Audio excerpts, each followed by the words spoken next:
Good evening, everybody, and welcome to Carving It Up Live right here on Facebook Live, YouTube, and Twitter. I'm Bryson Carver. As always, we've got a great show for y'all tonight. MVP debate in the NBA. I'm going to see if I can get that discussion going a little bit. Feel free to chime in the comment section below, whether you're on YouTube, whether you're on Facebook, whether you're on Twitter, wherever you are right now. Feel free to chime in. Also, I'm going to start the show by talking about the Lakers. It ain't looking so good for the purple and gold. It ain't looking so good for LeBron, Anthony Davis, and their repeat chances. I'll get into that in just a second here on the show. Also, the Milwaukee Bucks, are they championship contenders? Now, this is something I was all over last year, and I did get it right last year. I said last year they were not NBA title contenders.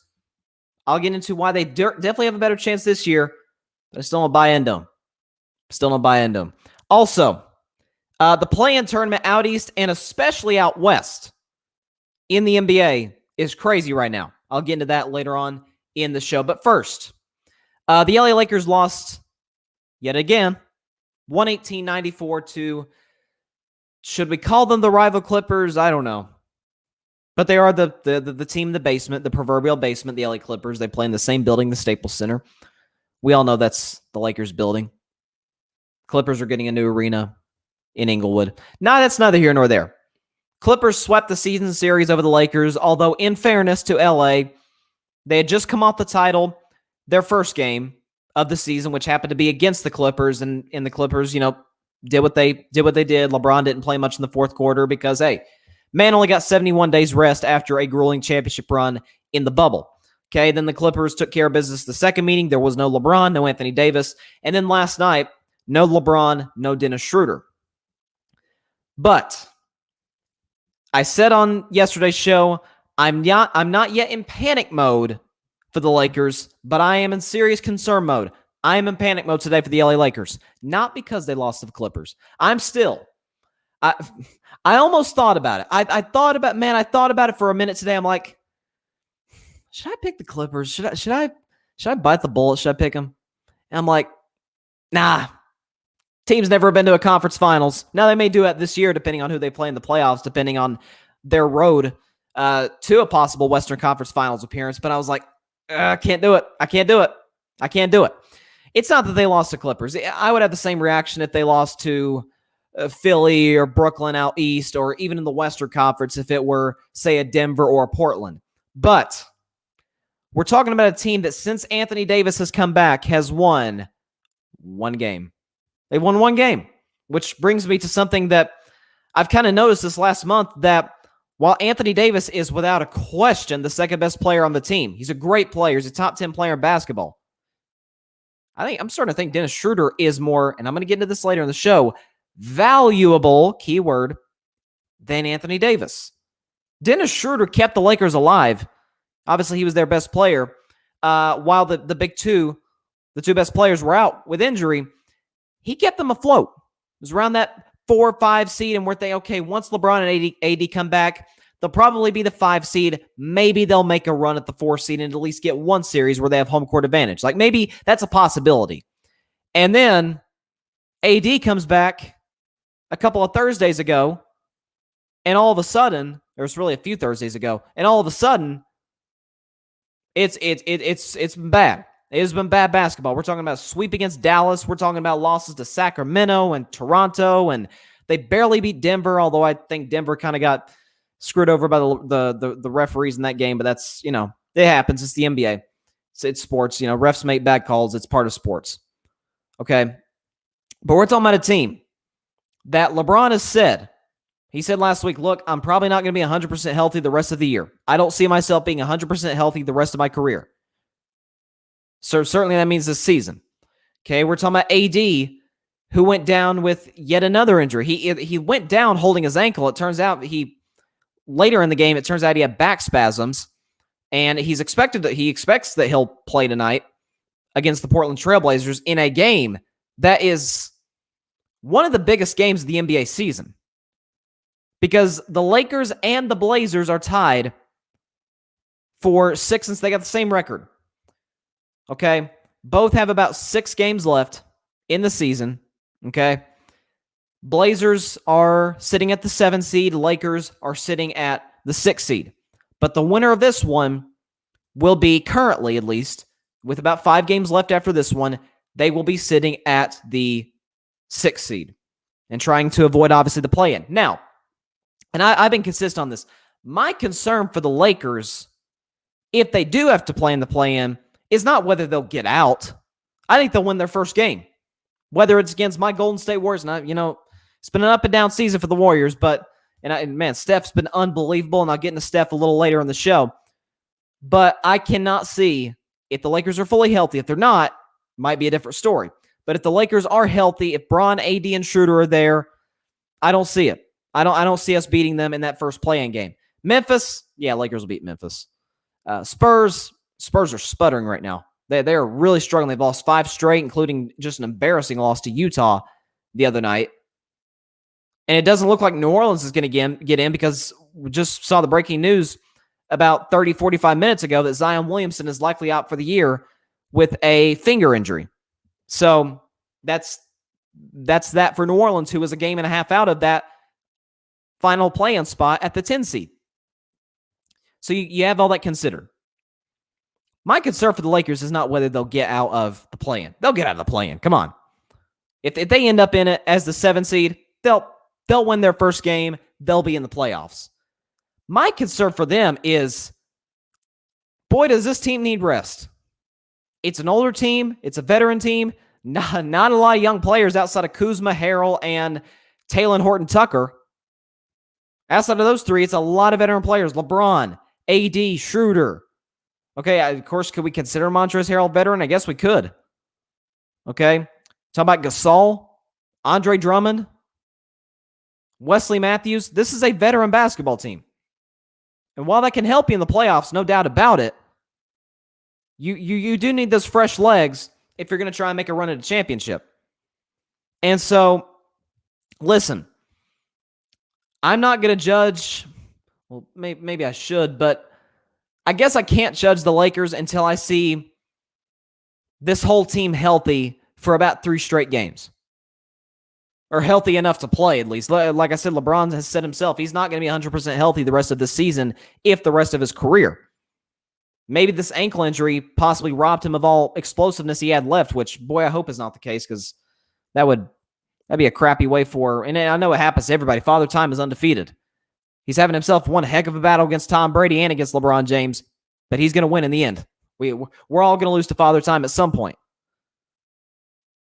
But if we can get 3 straight games with a full, I wouldn't say fully healthy because they won't be healthy, but all the Lakers players being able to be out of the court. Bron, AD, Schroeder, Harrell, Andre Drummond, Gasol, whole crew.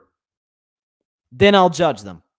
Okay? If they fall down, say 0-2 in a series against Phoenix or Utah, or a team like possibly it could be the Clippers. They still have a shot to be the 5 seed, despite losing multiple games in a row.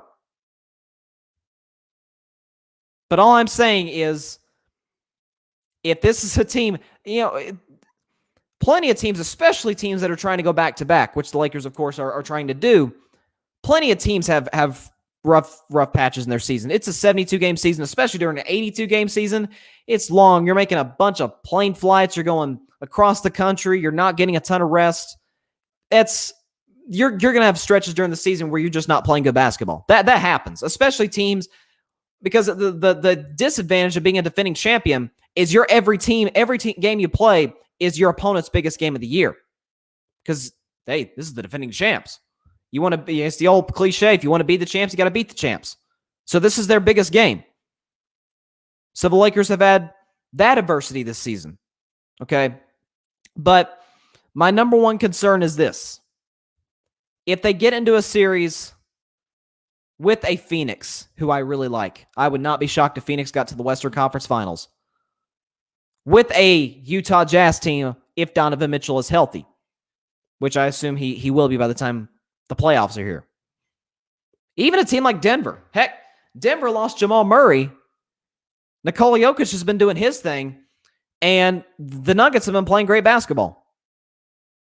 I mean, they have. Golden State and the Lakers have pretty much been their kryptonite. But the Nuggets have been playing great basketball. Okay?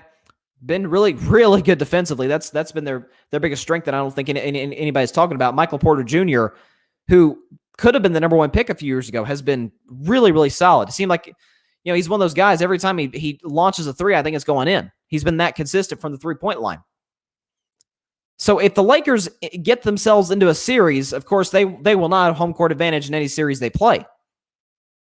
But if they get into one of these dogfights where it's nip and tuck, LeBron doesn't have a whole lot of gas left, AD is beat up, Schroeder, hey, listen, I know firsthand from having COVID, it sucks all the energy out of you, man. You do not have a ton of energy when you have this virus. And certainly, I consider myself lucky to have not had some of the symptoms that many others have had. But we've seen athletes that get COVID come back, and man, they're not the same for a while. So that's my concern for Dennis Schroeder. Does he come back, and is he the Dennis Schroeder who is playing really, really well in the absence of LeBron and AD? I don't know. Like I said on yesterday's show, my title pick of Lakers beating the Nets in 6 games in the finals, I don't feel a bit confident about either team right now. Okay? The Nets are going to get any chemistry before the playoffs because by the time James Harden is back, okay, the big three in Brooklyn won't have played in 3.5 months. And in the Lakers, they can't stay healthy. And I don't feel confident in my pick whatsoever right now. Out east, I think there's a clear-cut favorite if Brooklyn isn't it. And I think it's Philly. Joel Embiid obviously has had his best season of his career and is certainly maybe in the outside looking in now, but he is in the MVP discussion at the very least. Okay, Ben Simmons is the no-question defensive player of the year. Okay, he's versatile. He can guard 1 through 5. He's had a great season. Doc Rivers has done a sensational job in Philadelphia. We saw, for years, what was one of our biggest criticisms of the 76ers for years in the playoffs. They weren't good situationally. And what does that point to? Coaching. Brett Brown was there to help them in their rebuild, but he wasn't there to help them to go try and win a championship. Doc Rivers is that guy. Doc Rivers has championship experience. He's got a ring on his finger from 2008 when he was in Boston with that big three. So he's got experience. So Philadelphia, if Brooklyn isn't it, Philadelphia to me is like, okay, if it's not Brooklyn, it's Philadelphia. Out west, I don't have a dang clue. I mean, who are you going to go with? I mean, Phoenix, honestly, to me is, if it ain't the Lakers, I think it's Phoenix. The way Chris Paul's been playing, Devin Booker, Ayton, Jay Crowder's been great. Monty Williams has done a heck of a job as the head coach in Phoenix. I don't trust Utah. I don't. I love Donovan Mitchell. I freaking love Donovan Mitchell. But Rudy Gobert, do I trust Rudy Gobert in the playoffs? Joe Ingles? Okay, Royce O'Neal's been really good in Utah. I like Royce O'Neal a lot. Do I trust him in the postseason? Okay, now go to the Clippers. The Clippers, to me, are far and away the best team in the West right now. But I still don't trust them. Paul George has been playing great the last month. But we've seen it time and time again in the playoffs with Mr. Pandemic P. He don't show up, especially in closeout games. He's just been awful in closeout games going back to 2017 when they got swept by Cleveland. Go to 2018, they get beaten 6 by Utah. He puts up 5 points, I think, in that game 6. He gets, game-winning shot hit right in his face by Dame Dalla in 2019. And then last year, capping off a 3-1 choke to Denver with a 3 hitting the side of the backboard. Kawhi is going to be Kawhi. Kawhi is great in pressure situations. I'm not worried about Kawhi Leonard. I'm honestly not worried about Rondo either. Rondo's been in plenty of big games. He'll be fine. It's Paul George I'm worried about. It's Marcus Morris I'm worried about. It's Boogie, DeMarcus Cousins, who I'm worried about. So then you look at the rest of the West. It's like Denver. If they add Jamal Murray, you can make a case. I mean, listen, I know they've been playing well without Jamal Murray, but once you get to playoff time, Jokic is going to need that second scorer. Is Michael Porter Jr. going to consistently be that number 2 guy? I'm not sure. I don't know if he's matured quite in that role yet. I think he will be some point in his career. I love MPJ, but I don't think he's ready for that quite yet. I think Jamal Murray is. We saw that in the bubble last year. So in the East, If it's not Brooklyn, and that's looking shaky at best right now, they lost 4 straight games, lost another one last night to Dallas. If it's not Brooklyn, I think it's Philly. I think it's absolutely Philly. Out west, I don't know who it is. Your guess is as good as mine. Your guess is just as good as mine. I have no clue. Clippers will find a way to screw it up because that's what they do. Jokic doesn't have enough help. He doesn't have that consistent second scorer this year with Jamal Murray out for the season. Phoenix, I guess, but they are, outside of Chris Paul, still a young basketball team. I don't know if they're quite ready for that big moment yet. And then Utah, kind of for the same reasons, but how many playoff struggles have they had, save for Donovan Mitchell? Outside of him, this Jazz team has not shown up in the postseason these last few years. So that's all I'm getting at. So transitioning now to the play-in tournament, which, by the way, I love that the NBA added. Initially when they added it, I was like, yeah, this is kind of tacky. I don't know. Maybe that was the basketball purist in me. I hope I don't sound too old school, which I'm 17 years old. I can't sound too old school. But when they added it, I'm like, 7 and 8 shouldn't have to. I was definitely on, the 7 seed should not have to play an extra game to get into the postseason. Okay, it just gives 9-10 an opportunity and whatnot. But the more I thought about it, I was like, you know what? It gives meaning to the regular season, and as NBA fans, isn't that what we want? What we want to see? It decreases tanking, right? It gives, if your team's sitting at the 11 seed right now, under normal circumstances, you'd be like, okay, let's just throw this in the bag, and we're not going to make the playoffs. Oh no, we just got to get to the 10 seed to give ourselves a chance. And by the way, listen, playoff experience, even if you've got no shot to win the championship, right? Memphis in the Western Conference has no chance to win the NBA Finals. But man, is playoff experience invaluable. You know who to ask? Ask the Golden State Warriors. Okay, I was, 2013, obviously, it was Steph's first real breakout year. He should have been an all-star that season as far as I'm concerned. But they're the 6th seed. They're playing the 3 seed Denver Nuggets. Nobody expected them to even win that series. But certainly nobody thought Golden State was going to win the finals in 2013. But they beat Denver in 6 games, and man, they pushed San Antonio, who went on to come that close within a Ray Allen shot of winning the finals. They pushed that San Antonio team to 6 games. Okay, so now you look at 2014. They're in a 7-game series where they're playing the Clippers, who were much bigger than them. Bogut was out. Azalea was out. Jermaine O'Neal dealt with injuries. Okay, that Golden State team was really undersized and still took that Clippers team 7 games. But that playoffs experience for Steph, Clay, Draymond, Iguodala, that was huge. And what happened? Obviously, later on they added Kevin Durant. That kind of helped a little bit. KD's, one of the greatest ever. That helped. But they went on to make 5 straight finals. And I think a lot of that, especially those first 2 runs, I think those first 2 runs, 2013 and 2014, where they didn't even get to the Western Conference Finals, and in 2014 they didn't even get out of the first round. But that playoff experience was invaluable. That's when I sat back and thought about that aspect of it. I was like, you know what? This is actually a pretty good idea on the part of Adam Silver and the National Basketball Association. Like, this gives the regular season some more meaning. I would have no problem. Matter of fact, I'd be all for it if they gave divisions. And then this is not my idea, by the way. I got to give credit to my man Barry Grant Jr. from the All Even podcast. Check out his show. But he suggested make divisions matter. And I'm like, yeah, it matters in every other sport. NHL, it matters. NFL, it definitely matters. Baseball, it definitely matters. Okay? Heck, in college sports, at least in college football, it matters. Make divisions matter in the NBA. Yeah, I mean, I'm all for that. It gives the team that much more motivation. Like, hey, if we win our division, we get a high seed in the playoffs, and hey, maybe we got a shot if we get the right matchups in the postseason.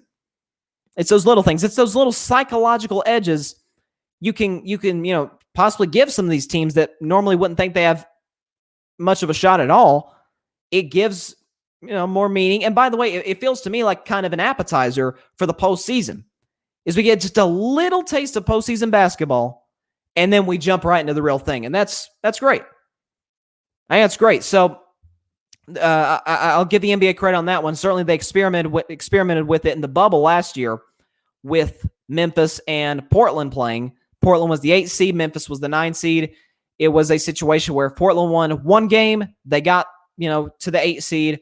Memphis had to beat Portland the first game and beat them in a second game to get to the postseason as the 8 seed. And it turns out, of course, Portland took care of business in that first game.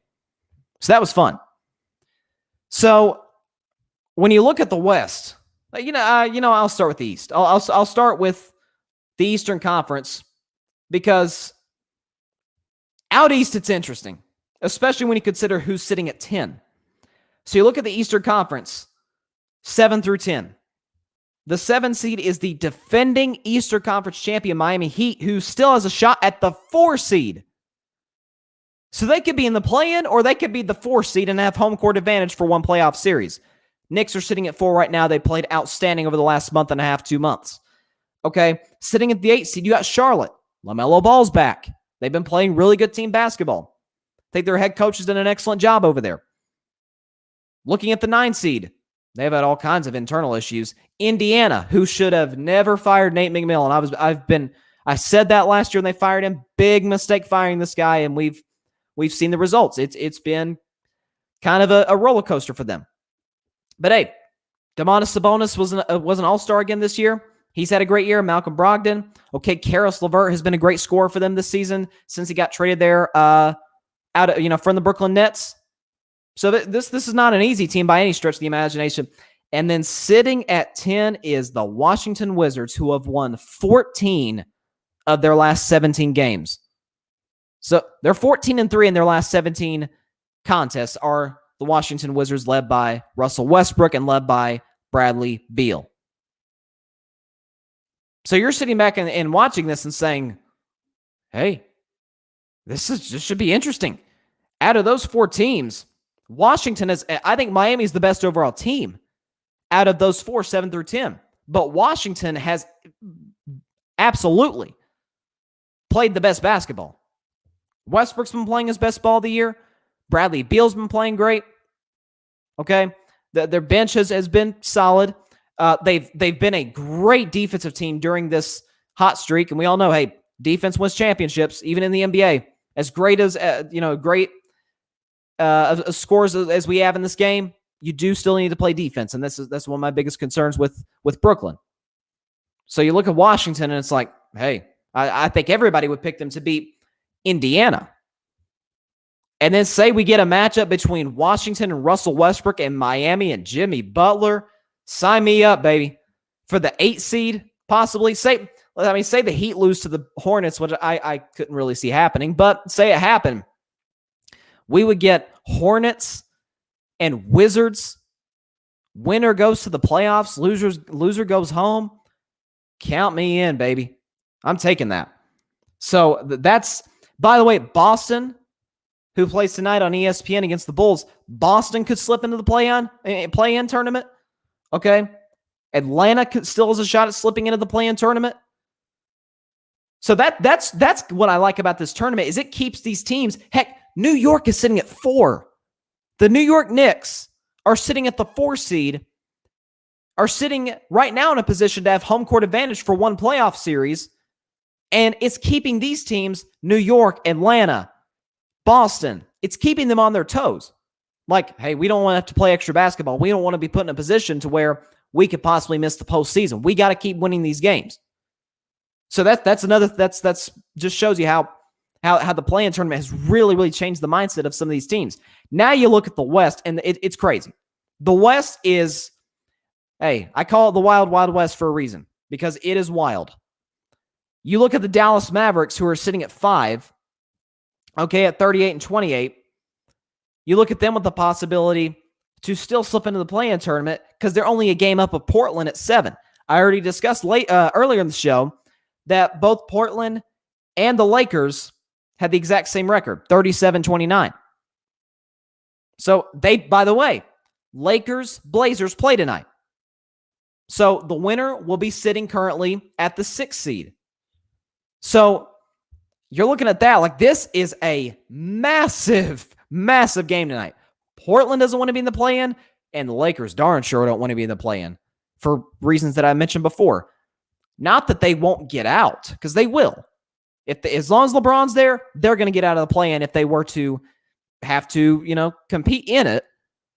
It's the fact that of any of the teams in playoff contention, the Lakers need rest more than any of them. More than any of them. Because of the 71 days rest after the championship they won last October. The fact that they're an older veteran team. And we all know, fresh legs win in this league, especially in the postseason. And so that's what I'm looking at. You look at my Golden State Warriors sitting currently at 8th. Beat, OKC last night. Steph dropped another 34, did his thing. Okay? They're sitting only a half game up of Memphis. Golden State and Memphis play the final game of the regular season for those two, Golden State, Memphis in San Francisco. That'll have a playoff type atmosphere because that'll probably be for the 8th seed. For the opportunity to only have to win one play-in game as opposed to 2 to get in the postseason. Okay? You look at the Spurs and see this is what sucks about Zion's injury. You look at the Spurs who have lost 5 straight games and have got embarrassed a couple times by Utah, only sitting a game and a half up of the first team out of the play-in, New Orleans. But Zion is probably out for the year. We found that out earlier today. It sucks. I love Zion Williamson. I've loved him since he was at Duke. He's obviously a generational talent, so hate it for him. Hopefully he is able to come back because he's just one of the funnest players to watch in the game. And New Orleans has been playing better. Certainly, Lonzo Ball had a great game the other night against my Warriors on Tuesday. Certainly they have guys like Brandon Ingram, who's an all-star. They have good players on the team. I didn't like them firing Alvin Gentry last year. I thought that was not a smart move. And then going with Stan Van Gundy, who, Stan Van Gundy can coach basketball. I just don't think he relates to the players very well. So that's my issue with him. But as far as the West, man, because what's interesting about the West to me is that when you look at the top seeds, Phoenix, Utah, Denver, we don't think any of those teams, I would argue Phoenix to an extent, but for the most part, the consensus, we don't think any of those top 3 teams has a shot to win a championship, for the most part. Whereas in the Eastern Conference, the top 3 seeds, we think, for the most part, are the 3 favorites in that conference to get to the finals. Like, nobody thinks the Knicks are going to the finals. Nobody thinks Atlanta or Boston, even Miami. I liked Miami going in. They haven't played they haven't played the best basketball in recent games. Tyler Hero, Duncan Robinson have been very disappointing this season considering how they played in the bubble. Nobody thinks Charlotte or Indiana or Washington.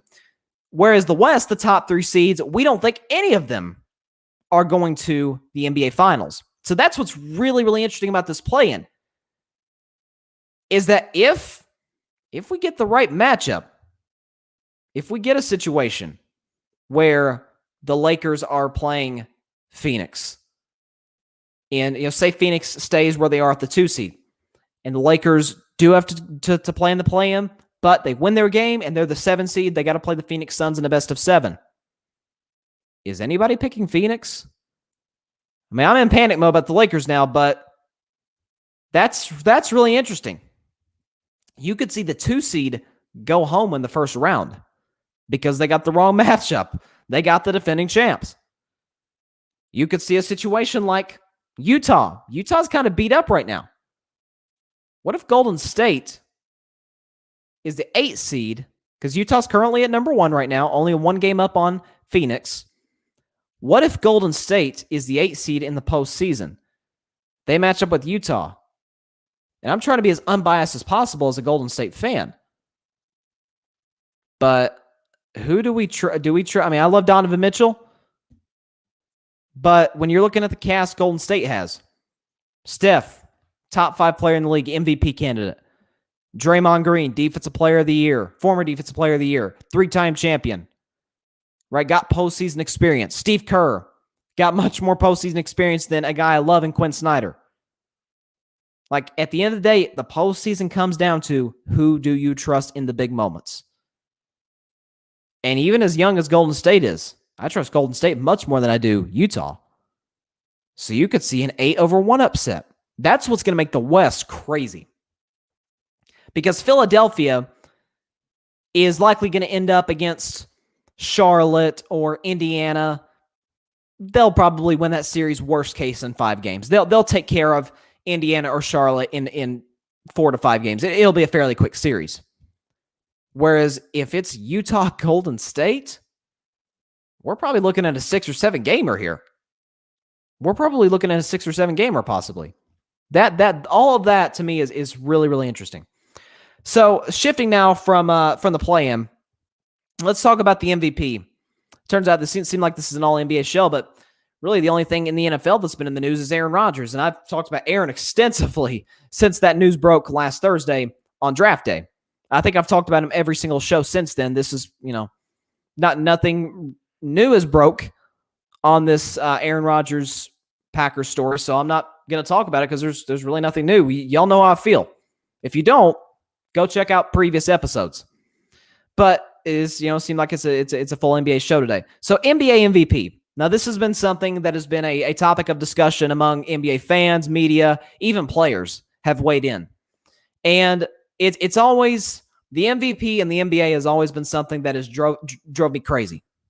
It's drove me crazy because whoever gets the award, it doesn't live up to its name. Most valuable player. You can change it to I would have no problem if they changed the name of the award to what it is in college. In college basketball, if your team, in March Madness, you go on a great run, you win the national championship, the best player on that team gets an award called the most outstanding player. So the best player on the championship winning team gets the award most outstanding player. That's not what it's called in the NBA. If it was most outstanding player, I really wouldn't have much of an argument for any of the past few MVPs in the NBA. I really wouldn't. But because it's most valuable player, you've got a different discussion here. So I know Nikola Jokic is the favorite for MVP. And to his credit, he's been outstanding. But James Harden is pretty much out of the MVP discussion, mostly because of the fact that he's missed multiple games due to injury. And obviously, he should be coming back in the next couple weeks from this hamstring issue. But James Harden and Nikola Jokic, their numbers are almost identical. Check them out. They're almost identical. And people are kind of considering it's kind of a down year for James Harden. Whereas for Jokic, it's a career year. Let me give you another example. I've talked about this guy all week, Russell Westbrook. Russell Westbrook in 2016, 2017, he won the MVP because he averaged a triple-double that had not been done. The only player who had ever done it up to that point was Oscar Robertson. So Russ did that. It hadn't been done in decades, and he got the MVP. I thought that year should have went to James Harden. James Harden, just like Russ, didn't have a ton of supporting cast around him. But James Harden got the Rockets to the 3 seed and led the league in assists. And certainly his points per game was up there as well. And by the way, once they met in the playoffs, Houston dismantled OKC in 5 games. So there's that. But 2 years after that, the next 2 years, Westbrook again averaged a triple-double, and he's going to do it again this year. So in the 3 other years, Westbrook has averaged a triple-double. His name's never even been mentioned in the MVP discussion. Why is that? If somebody averages a triple-double, they should get the MVP. Is that right? I mean, that's what the NBA media told us. The fans told the players 4 years ago in 2017 that if you do something historic, if you average that sacred triple-double, you're the MVP. Well, Russ did it 2 more times after that and did it now this year in Washington, and his name's never even been mentioned. That's interesting. That's awfully interesting. Now look at a guy this year, Chris Paul. His numbers are not going to blow you out of the water. They're good. They're good. They're not bad. They're not ridiculous. They're good numbers. But here's the thing with Chris Paul. Everywhere he goes, they win instantly. He went to the Hornets franchise. They went to New Orleans and Charlotte back and forth. Point is, he was with the New Orleans Hornets. They were taking the Lakers 6-7 games in 2011 when they had Kobe and Powell and you know, Ron Artest and really good roster, and Phil Jackson was still there. Chris Paul took a bunch of guys in Charlotte, in New Orleans, I should say. They were the New Orleans Hornets at the time, and took the Lakers deep into a series and gave them trouble. Okay. He gets traded to the LA Clippers. The Clippers, who to that point have been the laughingstock of the NBA. And he got them to the playoffs year after year after year after year. And was easily, I know people loved Blake Griffin at the time. People loved Blake Griffin. But we've seen now, Chris Paul was the most valuable player on that team. He gets traded to Houston. Okay. Houston the year prior, obviously James Harden, I believe, should have won the MVP in his first year in the Mike D'Antoni system. Houston gets eliminated by the Spurs in the second round. Chris Paul gets there. The first year with Chris Paul, the Rockets have the best record in the NBA. 65-17 were much better than the defending champion Golden State Warriors in the regular season. And some, though I disagree with this argument, believe that if Chris Paul in the conference finals doesn't get hurt in Game 5 and miss the rest of the series, some believe that Houston team would have beaten Golden State and gotten to the finals and likely won a championship against Cleveland. So 2 years later, he gets traded to Oklahoma City. And at that point, we're thinking, okay, it was the Westbrook trade. Westbrook for Chris Paul. So Westbrook goes to Houston. Chris Paul goes to OKC. So it's Chris Paul and a bunch of kids. I mean, we're talking 20-year-olds. I mean, if you take Chris Paul, I would say the average age of the guys on that team was probably 24 years old, 25 at tops, right? We saw the ESPN percentage. Going into last year, the Thunder had a 0.2% chance to make the playoffs. 0.2, less than 1%. Chris Paul not even only got them to the playoffs, and again, kids around him.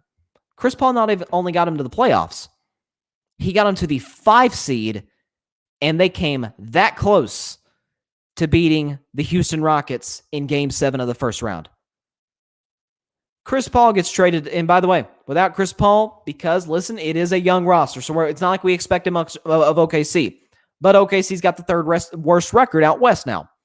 Chris Paul gets traded to the Phoenix Suns. Now, Phoenix last season, I get it, they went on that 8-0 run in the bubble, came, so close to getting in the postseason last year in the West. Devin Booker went berserk in the bubble in Orlando, Florida.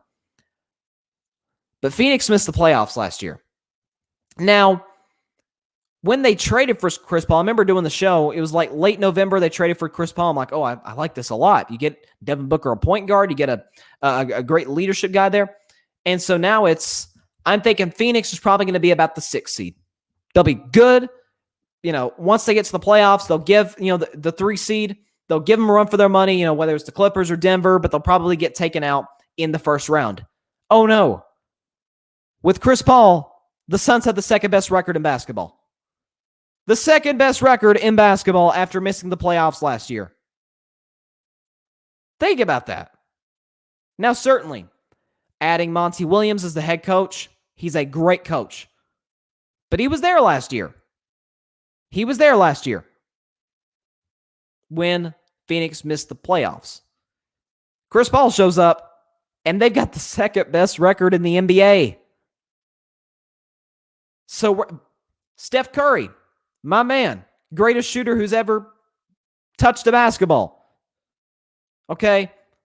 Steph Curry, okay, you say, well, just because he's leading the league in scoring doesn't mean he's the MVP. In that case, Bradley Beal would have been in that discussion last year. That's a good argument, and you're all right. It's not just that he's leading the league in scoring. First of all, and it goes to this president's thing, Steph's numbers this year overall are better than his numbers the year he won the unanimous MVP. The year he not only won MVP, but won it unanimously. Everybody voted for him.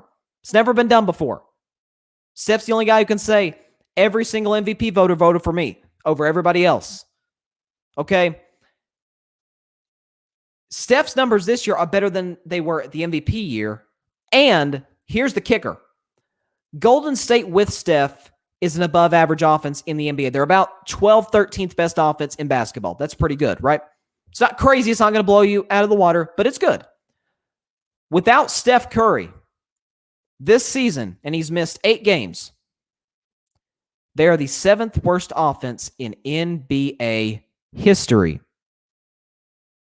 In NBA history, only 6 offenses have been worse than the Golden State Warriors without Steph Curry.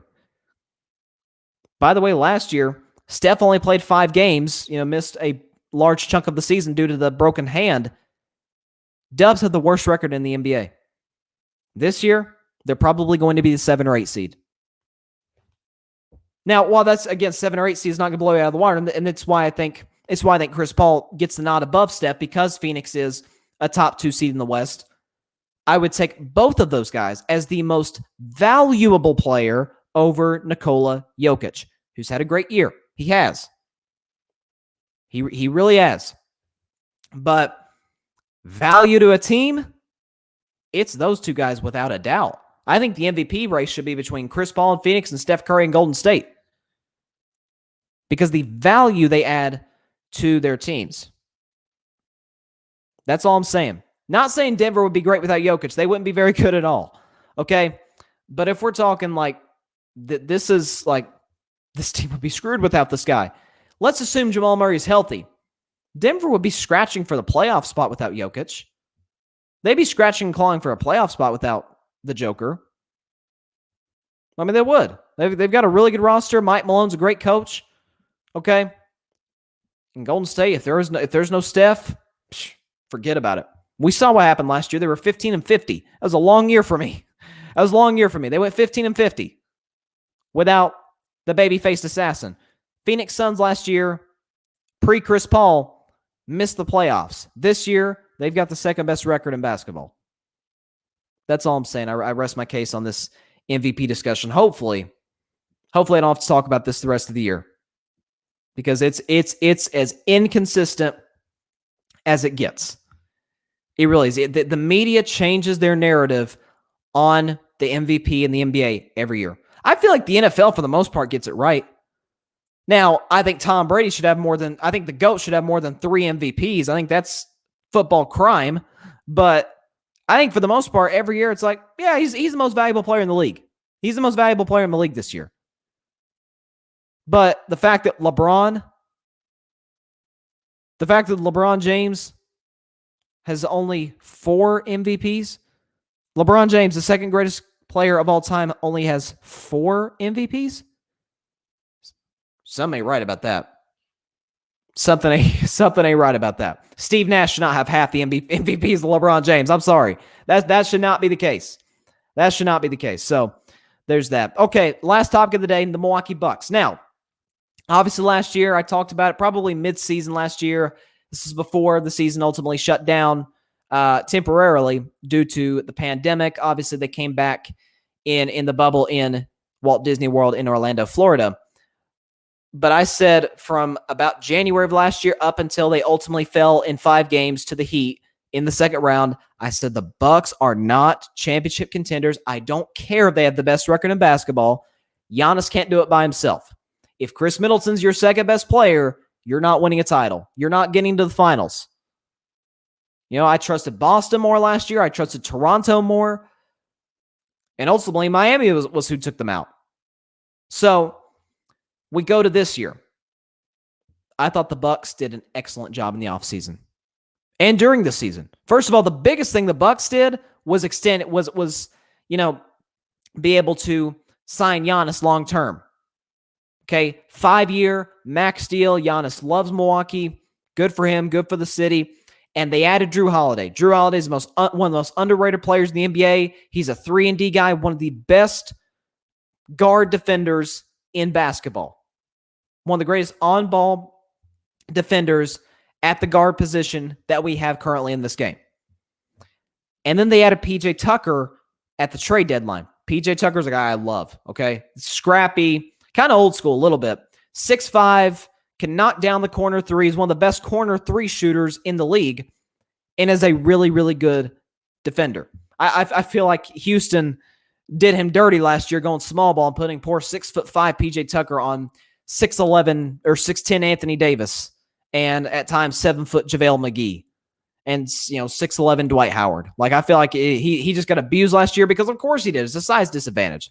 He'll be put in a much more favorable position come playoff time for the Bucks. But still, I still say, if we get a Bucks Nets second round, which it's looking like we will, okay, the Nets are not getting taken out in the first round. They're not. Neither are the Bucks. I think both teams could be pushed a little bit in the first round, but I don't think any of us would really say, oh, they might actually lose this series. That's not going to happen. The series to watch in the second round, I don't care what happens in the West. I don't care what. The series to watch in the second round will be Bucks Nets. That's the series to watch. And I think when it comes down to it, we all know Milwaukee's a better team than Brooklyn.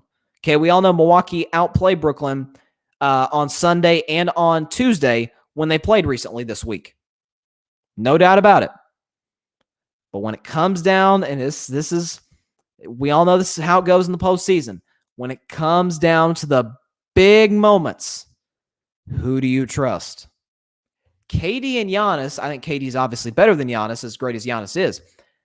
They can kind of cancel each other out, right? They're both top 5 players, MVPs. They kind of cancel each other out. Here's where it gets interesting to me. Who's the second best player in the Bucks? I think it's Drew Holiday. I think Drew Holiday is a better player than Chris Middleton. The second best player in the Nets, undoubtedly, is James Harden. Now, normally, I would say, oh, duh, James Harden over Drew Holiday? You crazy? Of course I'd take James Harden. But in the playoffs, it's different. How many times have we seen James Harden come up short in the postseason? I've said multiple times on the show, it's one step short of Max Kellerman's quote from a couple of years ago when he was talking about Iguodala and Steph. I won't get into that. But if you're telling me one game for my life and you've got Andre Iguodala or James Harden, give me Iguodala any day of the week over James Harden. We've seen time and time again Iguodala make big shots, come up big defensively, big strips, on LeBron and on Westbrook in the postseason, on Damian Lillard, I remember, in the conference finals a couple years ago. Whereas in the part of James, and I won't get into it, I've done it too many times on the show, but year after year, it's something new. It's something new. He finds a way to screw it up. He's a great player. He's one of the greatest scorers who's ever played the game of basketball. He's an MVP. Nobody can take that away from him. But in the postseason, he is a shell of himself. Now we get to third. Who's the third best player in the Bucks? Now I think it's Chris Middleton. Obviously, the third best player on the Nets is Kyrie Irving. Kyrie without LeBron James in the playoffs. First of all, we've only seen one series or two series. We've only seen in Kyrie's career 2 series where he hasn't had LeBron James as a teammate. And it was 2019. They swept Indiana. Of course, they swept Indiana. They were clearly the better team. But then we got to 2019, and Kyrie was awful in the second round against the Milwaukee Bucks. And Chris Middleton, outside of one Game 4 last year against Miami, has not been good in the postseason. This is why I say, man, this is the series to watch. And this, by the way, I think if Milwaukee doesn't get past Brooklyn, I think it could cost Mike Budenholzer his job. I've never been the biggest Bud fan. He's a good coach, not a coach I would want leading my team to a championship. I think if you hire a guy like Jason Kidd, if you could hire a guy, please, Lord, let him get a job at some point. Mark Jackson. And it's basketball crime in his case that he hasn't gotten a job since he was fired by Golden State 6 years ago or 7 years ago. Can't believe it's been that long. But it's been 7 years, and the man has, I don't even know if he's gotten an interview, which is just ridiculous. He's a great coach. So I think that's something to look out for. But the bottom line is, we need a Nets-Bucks second round, and it looks like we're probably going to get it. The key could be home court advantage. Not for the sake of fans, but for the sake of travel, for the sake of comfort, being in your home arena. So, and by the way, Brooklyn has not played well recently. The Bucks have. That's something to watch for. KD and Giannis will kind of cancel each other out. They're both excellent players. I would obviously take KD over Giannis, but they're both great players, MVPs. They'll kind of cancel each other out. But then we get to James Harden, Drew Holiday, and they're not that much different if you compare them in the playoffs because James has been so bad in the playoffs. And then we get to Kyrie and Middleton. Kyrie without LeBron isn't good in the playoffs, and Middleton has proven he's not that dude in the playoffs. This will be the series where we know who these dudes really are, right? The playoffs will either show the superstar you really are, or it will expose you for the fraud that you are. It just does that. In the NBA more than any other sport. You could argue baseball, certainly, because it is certainly at least more individual, I guess you could say, certainly from an offensive perspective than basketball, where it's 5-on-5. But this will be an interesting series. I just think it's been going to be an excellent series. I'm looking forward to it. I would take Brooklyn, but if you ask me if I had confidence in that pick, I'd say not an ounce. Not an ounce. And to close the show, pretty much is my message all week. Last December, before the year started, Lakers, Nets in the finals. I don't feel even in the slightest bit confident, but I said on Monday, you know what? I'm going to ride the ship. I'm going to do what I did during the NFL season when Kansas City was balling. Tampa Bay wasn't the first 3 quarters of the year, but I still said I just have a gut feeling Tampa Bay is going to get there because they have the greatest quarterback ever and they have a great defense. And what do you know? It was Bucks Chiefs in the Super Bowl, and as I predicted, the Bucks would win. So that's if ride the ship. I might as well go down with the ship. I might as well do that because in the West, I literally have no clue who's going to win in the West. I have no clue. I don't have a guess. Eastern Conference, my guess is it's either Brooklyn or Philly. But if Milwaukee could get past Brooklyn, I would certainly give them a shot against Philly. So this is going to be a fun postseason. I can't wait. What do we got? We got 9 days to the end of the regular season, and playoffs start 2 weeks from tomorrow. So we don't have that much longer, folks. So it's going to be fun. So with that is all the time we have for today's show. Thank you guys so much for watching and or listening. Please catch us Monday, as always, 6 p.m. Eastern Standard Time, 3 p.m. Pacific Time on Facebook Live, YouTube, and Twitter. You can follow me on Instagram at Carving It Up Podcast. You can follow on Twitter at Carving It Up Pod. Obviously, hit that subscribe button on YouTube, Carving It Up with Bryson Carver. Same name on Facebook. Hit me up there as well. Watch the show. So hope everybody has a great weekend. Please continue to stay safe. God bless you all, and peace out.